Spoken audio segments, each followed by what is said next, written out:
বাংলাদেশ স্বাধীনতা অর্জন করার ২ বছরেরও বেশি সময় পর ১৯৭৪ সালের ২২শে ফেব্রুয়ারি আনুষ্ঠানিকভাবে দেশটির অস্তিত্ব স্বীকার করে নিয়েছিল পাকিস্তান। এই ঘটনার মাত্র ৪ মাসের মাথায় শতাধিক ব্যক্তির বিশাল এক বহর নিয়ে বাংলাদেশ সফরে এসেছিলেন পাকিস্তানের তৎকালীন প্রধানমন্ত্রী জুলফিকার আলী ভুট্টো। এটি ছিল স্বাধীন বাংলাদেশে পাকিস্তানের কোনো প্রধানমন্ত্রীর প্রথম রাষ্ট্রীয় সফর। ভুট্টোর সফরকে কেন্দ্র করে তখন বাংলাদেশের মানুষের মধ্যে মিশ্র প্রতিক্রিয়া যেমন দেখা গিয়েছিল, তেমনি ঘটেছিল নাটকীয় নানান ঘটনা। পাকিস্তান ইন্টারন্যাশনাল এয়ারলাইন্সের একটি বিশেষ বিমানে করে জুলফিকার আলী ভুট্টো ঢাকায় পৌঁছান ২৭ জুন সকালে।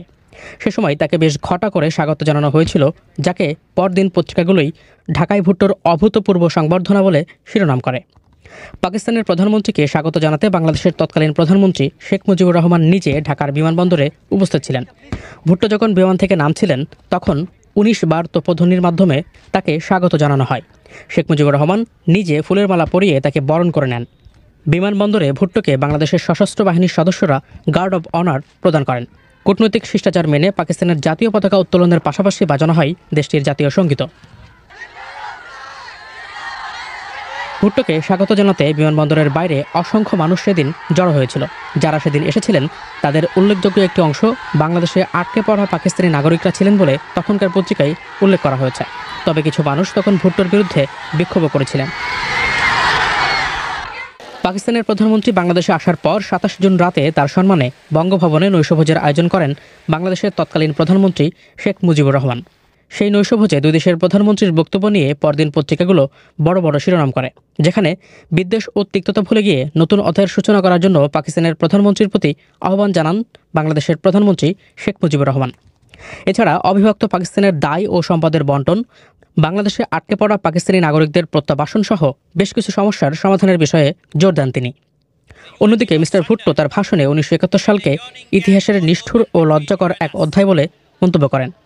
পাকিস্তানের সরকার ও জনগণ বেদনাদায়ক ওই অধ্যায়ের পরিসমাপ্তি কামনা করেন বলেও উল্লেখ করেন তিনি। একই সঙ্গে দুদেশের মধ্যে স্বাভাবিক বন্ধুত্বপূর্ণ ও ভ্রাতৃত্বসুলভ সম্পর্ক স্থাপনের কথা বলেন mister Bhutto. The people of Pakistan respect your decision.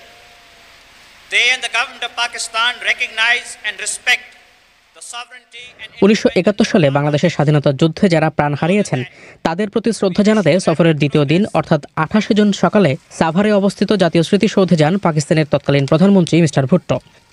বাংলাদেশের প্রধানমন্ত্রী তৎকালীন রাজনৈতিক সচিব তোফায়েল আহমেদকে সঙ্গে নিয়ে মিস্টার ভুট্টো সেদিন স্মৃতিসৌধে ফুল দিয়ে শ্রদ্ধা জানান। স্মৃতিসৌধের আশপাশের এলাকায় তখন ভুট্টোর বিরুদ্ধে বিক্ষোভ চলছিল। স্মৃতিসৌধে শ্রদ্ধা নিবেদনের সময় মিস্টার ভুট্টো নিজের মাথার টুপি না খোলায় বেশ সমালোচনাও তখন হয়েছিল।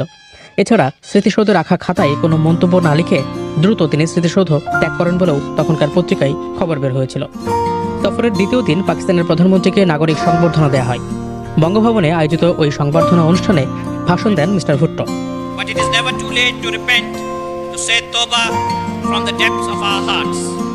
ওই ভাষণে ৭১-এর গণহত্যা ও নির্যাতনের ঘটনার জন্য মিস্টার ভুট্টো একতরফাভাবে পাকিস্তানের তৎকালীন সামরিক শাসকদের দায়ী করেন। গণহত্যার ঘটনায় নিজের কোনো হাত ছিল না বলেও দাবি করেন তিনি। একই সঙ্গে বলেন কখনোই তিনি সামরিক সরকারের পক্ষ নেননি। মিস্টার ভুট্টো যখন ভাষণ দিচ্ছিলেন তখন সেখানে বাংলাদেশের তৎকালীন প্রধানমন্ত্রী শেখ মুজিবুর রহমান যেমন ছিলেন তেমনি ছিলেন তার মন্ত্রিসভার সদস্য এবং ঢাকায় নিযুক্ত বিদেশি কূটনৈতিক মিশনগুলোর কর্মকর্তারাও। বাংলাদেশে আসার পর দুদফায় বিক্ষোভের মুখে পড়েন পাকিস্তানের তৎকালীন প্রধানমন্ত্রী জুলফিকার আলী ভুট্টো।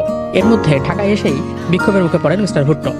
মুক্তিযুদ্ধ চলাকালে যারা পাকিস্তানের সেনাদের হাতে নির্যাতনের শিকার হয়েছেন এবং যারা স্বজন হারিয়েছেন তারাই মূলত ওই বিক্ষোভে অংশ নেন। এই ঘটনার পরের দিন মিস্টার ভুট্টো দ্বিতীয় দফায় বিক্ষোভের মুখে পড়েন সাভারের স্মৃতিসৌধে শ্রদ্ধা জানাতে গিয়ে। নিরাপত্তা বেষ্টনী ভেঙে বিক্ষোভকারীরা মিস্টার ভুট্টোর দিকে এগিয়ে যেতে চাইলে তখন নিরাপত্তা বাহিনীর সদস্যরা লাঠি চার্জ করে তাদেরকে ছত্রভঙ্গ করে দেন।